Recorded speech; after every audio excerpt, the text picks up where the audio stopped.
Senator, Twitter threatened to stop your account in its tracks?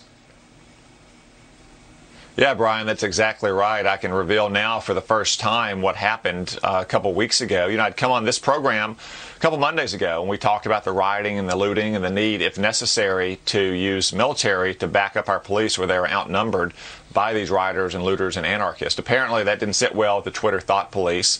So one of their low-level employees in Washington, D.C. just contacted my office out of the blue and said, you have to delete these tweets in 30 minutes or we're going to permanently lock your account.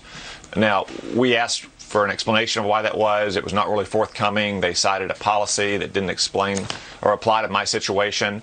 We sent them back some clear evidence of my meaning on Twitter, and then they said, well, we're going to consider this. And we waited them out. We called their bluff for 30 minutes. They didn't lock down my account, and then within about 2 hours, they finally got back to us and said, okay, you can keep your post up.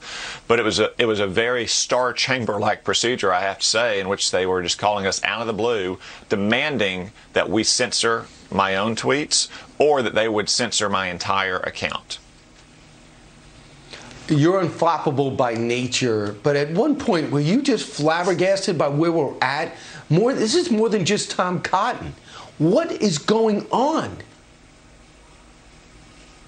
Yeah, you do have left-wing thought police, not only in the New York Times newsroom and in Twitter, but throughout journalism and increasingly at businesses and in politics as well, who were raised in social justice seminars and they think they're entitled to be protected from any opinion they don't like, as opposed to trying to rebut opinions they don't like with stronger arguments and better evidence. Look at what happened yesterday with The Federalist, the conservative news site that NBC News targeted for deplatforming by Google, and it looks like Google was prepared to do that until they got caught.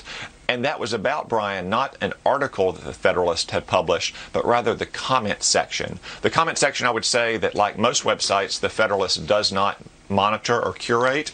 It is a curious time for big tech to be threatening to deplatform websites because of uncurated comments at a time when big tech may be facing the loss or at least the modification of its legal liability protections because they claim they don't curate their comments.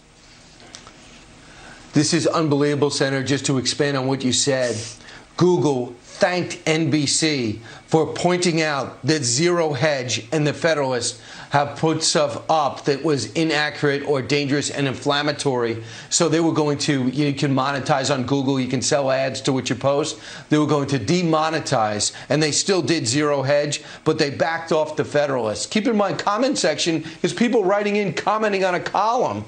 And now the statement, Google's statement to Fox News when we asked about this said the Federalist was never demonetized and their ads are continuing to run as intended. We have strict publisher policies that govern the content ads can run, which include comment sites, and work with the Federalist to address the situation. But they thanked NBC for doing what they said was their work. So this is really incestuous and dangerous, and we have to keep pointing it out. Senator, and thanks for doing all this work. I appreciate it.